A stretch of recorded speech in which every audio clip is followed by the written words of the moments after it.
There's no life that don't have a history.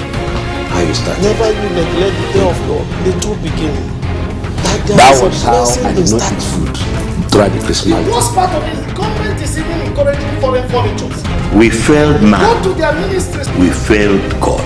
God with this Nigeria everything.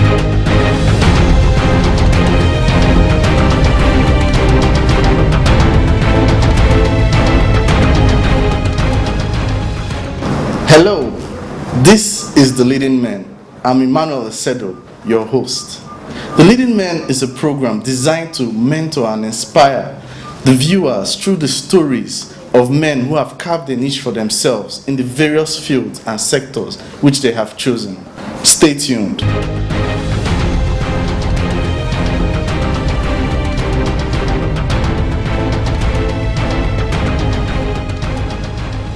Welcome back, viewers. This is The Leading Men. With me today in the studio is a man's story which has proved that the unity of Nigeria is not in question. A man that has been able to carve a niche for himself in Nigeria and in the political sector. With me today is Honorable Lawrence Onuchukwu, the Vice Chairman, Abuja Municipal Area Council. Welcome to the show, sir. Thank you very much. Sir, it is a very pleasant surprise to see an Igbo man carving a niche for himself in the political sector in Abuja. Well, before we go on, can we please meet you? Yeah, thank you very much, viewers. My name is Honorable Lawrence Onuchukwu. By special grace of God, I'm the Vice Chairman of Abuja Municipal Area Council. I'm from Anambra State. Like you say, I'm an Igbo man by birth. But it may surprise you that I've lived almost all my life in the north. I've lived over 20-something years in the north. So I must realize I'm a true Nigerian. Truly, truly. And now you have not just lived all your life in the north. You have been able to achieve feats that many are canvassing are impossible. So can we know your success story? How did you get to this point? Yeah, anyway, before I go into my success story, but the long and short of my success story is just God. God make it a king. This is where we are. Like I said, I'm from Anambra State by birth and by nature. I'm a poor man from a poor village. But today, this is where fate has brought me today, and I thank God Almighty. But like I said, the success story is that God has been with us all this while. Thank you very much, sir. When and how did you enter into Abuja politics? What was the starting point for you? Yeah, you know, in politics, people will only get to know you when you're in a position of authority. True. But if you are just doing your thing politically, people may not know you. I've been into Abuja politics far back in the days of APP. From there, we marched to ANPP. From ANPP, Buhari came into the party in 2003. Our love for him, we followed him to CPC. From CPC, today we are APC. So I've been active in Abuja politics, but only occupying the position of authority now. But in the last 15 years or thereabouts, I've been in Abuja politics, playing very active role. So during this long span of active participation in various political parties, were there challenges that you faced, especially as one from the East, an Igbo man from Anambra State doing politics in the North? What were those challenges and how did you overcome those challenges? Certainly, life generally, there's always challenges, but like I said, the challenges will always come. And it depends how you handle challenge. They will always come and go. Challenges doesn't go away completely, except if you're a dead person, then you say you don't have a challenge. But as a living being, challenges will always come. But if you have your belief and trust in God, you will always overcome them. If I may go more then, in 1999, when democracy came to Nigeria, I was a youth leader of a small ward as an Igbo man. In fact, I was the only Igbo man who was elected under to be a party in school then. I was a youth leader. From there, That's little challenge, but like I said, most important in life is for you to be focused and believe in God. That when the challenges come, go down on your nails and pray to God, and challenges will surmount them. That is very lovely. Yes. So the starting point for you was even as an ESCO in the world that's level. correct. That's very impressive. As a youth leader. And the votes were not by Igbo men, as a matter of fact. Not at all. And that's very impressive. So for them to have given you that vote of confidence, it means that you have been doing something positive for them over there. So if we can go on, what are the current projects your current administration is going on? What roles are you playing actively in those projects to achieve those projects? Yes, I will tell you here without missing word that the executive chairman of Abuja Municipal Area Council, who is my boss today, is doing wonderfully well. And there has been a lot of laudable projects we have done out there, and more are still coming. But as an individual and the vice chairman of the area council, my commitment and obligation is to support him 100% in whatever I do. And our dream here is to see how we can take the youth off streets. For us, very important in this administration. We have set up quite a number of units that trying to see how to take the youth off the streets. For example, we have a Mark Masha. Okay. As I speak to you, since what came on board, Mark Masha has seen over close to 700 youths off the streets. You know what that means? Yes. So his dream is to see the youth off streets. Very important, because the good society starts from the youth. So, and that is exactly what we have been doing. But like I said, my obligation and commitment in the administration is to support him 100%. With me is Honorable Lawrence Onuchukwu, who will be going on a short break.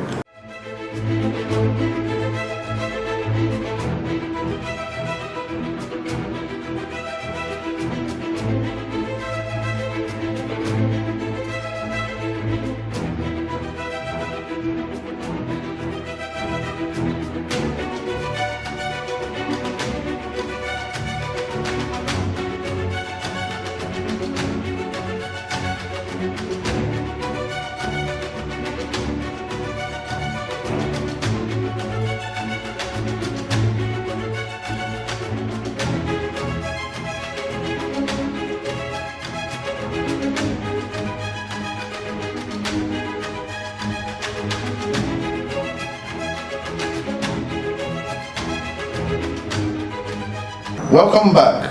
This is The Leading Men. With me here has been Honorable Lawrence Onuchukwu. He's an Igbo man and he's in active politics in the north. Join me as we continue. Sir, in the political field, the next elections are close by, and in recent times we've seen that the party, your party, APC, has been doing actively well. In the just concluded Anambra elections, they came out second and they toppled the PDP. What is your advice for the Igbo people in the next coming election and also in the APC? Yeah, first of all, thank you very much once more. But first of all, I want to say that my party is doing well. Certainly, if the head is good, the tail will certainly be good. You agree with me that our dear president, our father, President Muhammad Buhari, has been upright. You talk of what happened in Anambra. Anambra election is certainly the product of good administration, good management. And I also say it here without missing what happened in Anambra show you clearly that Igbos have accepted the APC. Have accepted the APC in the sense that if you look at what happened in 2015 compared to what happened in 2017, you will know that we are not there, but we are making progress. And I can assure you in 2019, they will massively vote for APC, the Igbos. I can assure you that. So the Igbos are doing wonderfully well. We lost the governorship election in Anambra, but I can tell you we lost gallantly. because the APC came second. The incumbent governor of Abga got the elected, and you can see the small mighty PDP coming third. I can tell you in 2019, APC will clear the eastern part of Nigeria. I can assure you that. So you are encouraging the active participation of the Igbos in the APC come the next election. Igbos has no choice. That is the truth. We have no choice. We must belong to government in the center. We must belong to the party in the center. That is the truth.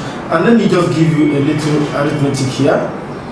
In 2015, when the Northerners saw that, look, if we allow Jonathan to go for another 4 terms, that is making 10 years, it's not to their interest.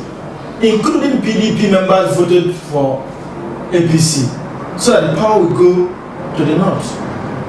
Now, bringing it down home, in 2019, Mohamed Buhari will go for second term. And in 2023, every part of this country will say it is the turn of the Igbos. And it's simple arithmetic, because the power will not go back to the north after 2019. It will certainly go to the south, and you can't take it to south because the Obasanjo has taken their position. You can't also take it to south because Jonathan has taken their position. So the next point of call is the southeast. And I can tell you, this is one of the magic that is working for APC. That every right-thinking Igbo man will join the APC, knowing fully well that in 2023, an Igbo man will be president of Nigeria under the platform of APC. So it's simple, because politics is give and take. It's about interest. And I will tell you that the politics will play in Anambra or Igbo land in general. It's about interest. And today the interest of Igbo man is at stake. That in 2023, they will be the president of Nigeria. So what will take them to other party? Nothing. If you give an Hausa man who is not Muhammad Buhari, the person will like to go for another 8 years. And we the Igbos, we cannot wait for another 8 years. We can only wait for another 4 years after 2019. And we take the slots. That was a wonderful one, sir.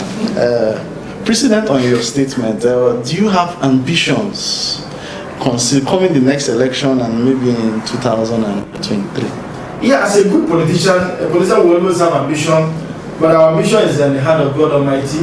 And for me, I don't like talking next election, I like talking next generation. And we're going to produce this country. If you look at my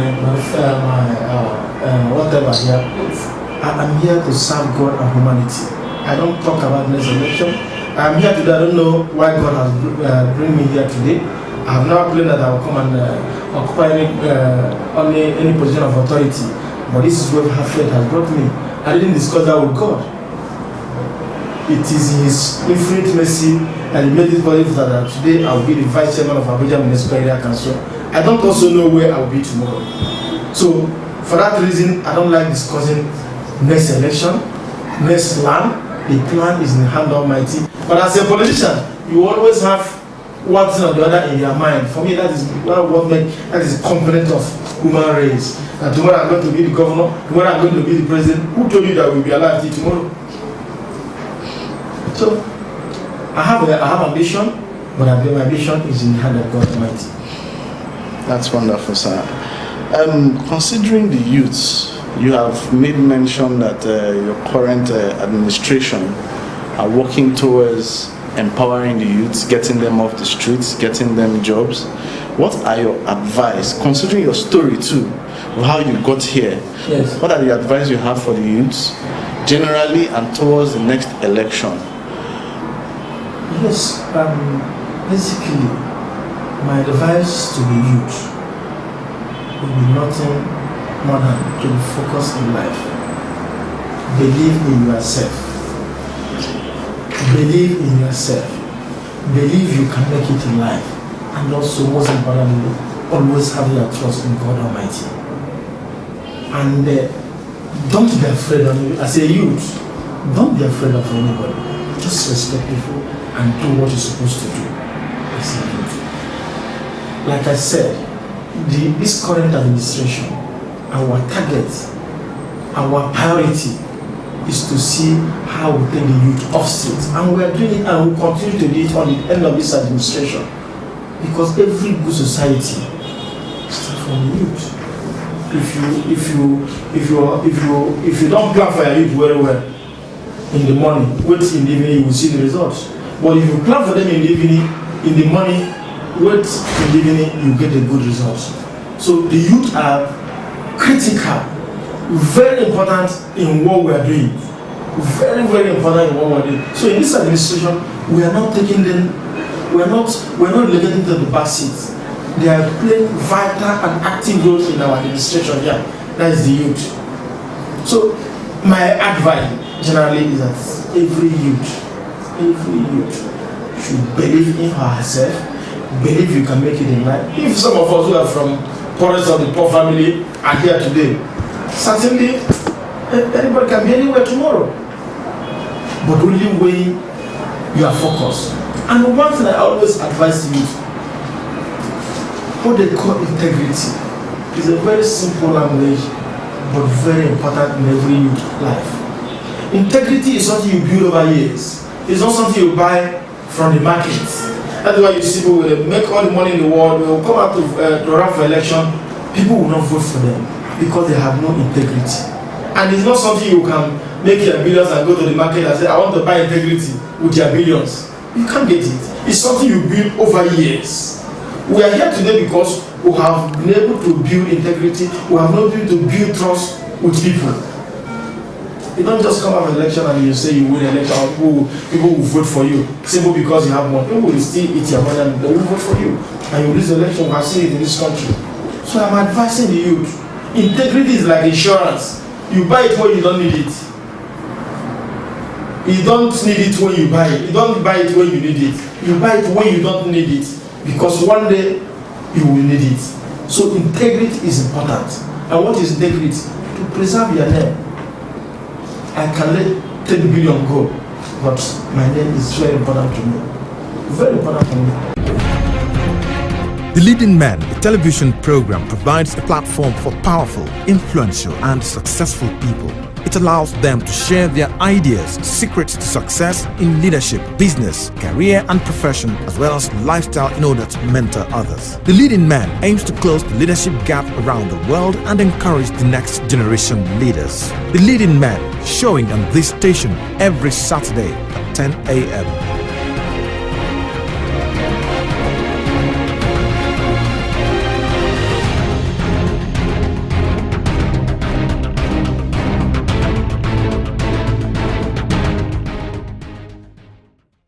Thank you very much about the good advice you've given to our youth out there.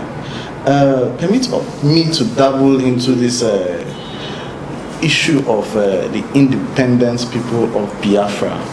Now, of late, the Igbos have been conversing about having their own state, and here you are carving a niche for yourself in a place that is not your own state. What do you say to those people that are conversing for these issues? What are your advice to them, using your life as an example? Let me tell you simple. The issue of Biafra, I will tell you with a missing word. It's just the failure of leadership in the southern east of the country. Failure of leadership. Nothing more, nothing less. If you look at those boys who are agitating for Biafra, they do not know their left or right. Some of them are not educated, some of them didn't go to school. They are jobless men. I don't subscribe to that. I'm a Nigerian. I believe in Nigeria. I will wine and dine and die in Nigeria. So the issue of Biafra or IPOB is just a failure of leadership. Just a simple failure of leadership. That the center can no longer hold in the east. The governors are not doing what they ought to be doing. Igbo people are not known with the making of trouble. Igbos are one tribe that have a lot of value for human life. We don't take people's life for whatever reason. So when you see what is happening in the east today, I shed tears as an individual because I know that is not Igbos. And we have no capacity to to prosecute or fight what they are fighting. Those people who are doing it. In fact, let me tell you, if you ask me, Igbos are the firstborn of Nigeria. I will tell you why I say this. You know, a firstborn in the family. In my village, where you're a firstborn, you can't leave your father's compound and go and build a house, no matter how much you have. Every house you build has to be only your father's compound, which we call Obi in our place. So if you ask me, Igbos are the first son of Nigeria because there's no part of the country. President Muhammadu Buhari said it when he was in Oka. There's no part of the country you go today without seeing a Igbo man. Afterward, when we did outside the country, anywhere you go within this country and you just see Igbo man, the next man back in Aloda and leave. Look at Abuja here. Almost all the property in Abuja, 60 to 70% property in Abuja, are owned by Igbos. So are you saying that these people will now leave the property to go to the east and start doing Biafra or IPOB? So it's just a failure of leadership in the part of governments of the southern part of the country. So those boys who are jobless, they don't even know what they are agitating for. I was talking to one and I said, look, what you are even doing if you get Biafra tomorrow is people that God will still come and cover you because you didn't go to school. You have no serious means of livelihood. So what we should be talking about is how do we galvanize our people? Last time the IPOB man was saying people should not come out and vote. If you are going for a referendum tomorrow, what will you go to the referendum with? It's voter's card. So he doesn't know what he's doing. If you ask me, he should encourage your people to go and get their voter's card. Encourage your people to go and get their voter's card. So the governors and the leaders of the Southeast need to do more. They need to. That's what I said earlier. What you plant by your youth in the morning is what you get in the evening. If you plant for them well, in the evening you get good leaders. If you plant for them bad, in the evening you get armed robbers and kidnappers and what have you. So nobody, I'm telling you, without missing word, every Igbo man, every right-thinking Igbo man believe in Nigeria project. Every right-thinking Igbo man believe in Nigeria project. All the big hotels you are seeing out there is owned by Igbos. I have a brother who is in Sokoto. Go to Sokoto, he built 3-star hotel. 3-star in Sokoto, 3-star hotel. Very big hotel. So are you saying tomorrow you will say, I'm not interested in that hotel again, I want to go and do Biafra? Well, still on the issue of the Igbos and their desire for Biafra, do you think that they are being marginalized? Besides the failure of the central government, do you think they are being marginalized? Are they being used in any way? Like joining them with the Niger Deltas, for example. Niger Deltas are canvassing that the oil is being gotten from there and no development is coming there. What do you think? Is this the reality of things? And if it is the reality, how can it be stopped? No, I don't understand when you say marginalization. Who is marginalizing who here? Okay, now they are of the opinion that the Northerners basically are marginalizing them in terms of governance, appointments, and the rest of them. So, do you hold that opinion? I don't think so. Because if we are marginalized, nobody will vote for me as a vice chairman of Parliament. That is number one. Nobody will give you a ticket. They will say, go to your place and do your politics. But today I'm sitting here as the vice chairman of this great area council. So who marginalized me? And let me tell you something we don't know here. And something we are missing here. The truth about it is that nobody is marginalizing us. During the Jonathan presidency, Igbos has one of the most powerful positions during the Jonathan. We have SGF. We have super minister, we have minister of this, we have minister of that, we have super minister. And what are we talking about humanitarian? President Buhari came on board and appointed people. The post made for Southeast, the minister who is representing my state is Chris Mwangwe. Nobody take it away from that position or give it to the North. So what are we talking about humanitarian? The FCT here, as we speak here, the permanent secretary of MFC is an Igbo man. The permanent secretary of Agriculture is an Igbo man. The special advisor to the Minister on Rural Development is an Igbo man. My humble self, I'm an Igbo man. We have a lot of Igbo people in this council. Having one appointment or the other. So I don't believe that anybody marginalizes Igbos. However, the government is just 2 years in power, and we are hoping that the government will run 8 years. So if you don't get it today, certainly you may get it tomorrow. So I don't, like I said, nobody is marginalized. What is happening in Igbo land is just failure of leadership that the center will no longer hold. I was in an election in Anambra. To my greatest surprise, I vote were selling. They were selling votes. You give them 2,000, they will vote. You give them 5,000, they will go.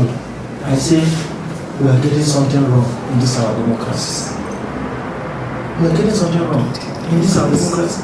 Where people will voting for you. In fact, I was in an INEC office trying to sort LPC material out that will go to my village. Number one is the woman lady my local. She called me and said, people are waiting for you before they will queue up to vote. I said, to vote? Why are they waiting for me? He said, no, because you need to give them some stipends for them to vote. I said, it's unbelievable. And when I came back here, I called some people and I said, we are getting something wrong in the East. We should address it. And they are working on it now. So one of our major problems is that the center can no longer hold. The center can no longer hold. The government of the Southeastern state has to do something, has to work harder to make sure we go back to our old glorious day. It's very important. But if we continue like this, I can tell you it will be a disaster. So, sir, when do you see Abuja in the next 10 years? In the next 10 years, I foresee Abuja a city that every one of us will be proud of. Why am I saying this? The Minister of FCT today, Dr. Ahmed Musa Bello, is doing a wonderful job in FCT. Wonderful job in the sense that he is only interested in completing old projects, which is very important. He has been 2 years in the office, but I can tell you here that he has not issued a single plot of land to anybody because it is interested in completing the old project. And if we have been doing this for the last 90 years or thereabout, the PDP has been posing sewage in Abuja. Right now, Abuja would have been like Japan or Taiwan of our time. But we are making progress, and I'm sure that in the next 10 years, I can assure you, after 8 years of President Muhammad Buhari, there will be a lot of progress in Abuja in general. A lot of progress in Abuja in general. So I think we're making progress, and although we're not there yet, but we're making progress. Thank you very much for your time today. We're glad to have had you on the show today and your insightful story. And you've canvassed so much of the unity of Nigeria and how you have been able to make progress despite the fact that this is not your hometown or your state. I'm really glad to have had you on the show. And that is all we can have for today.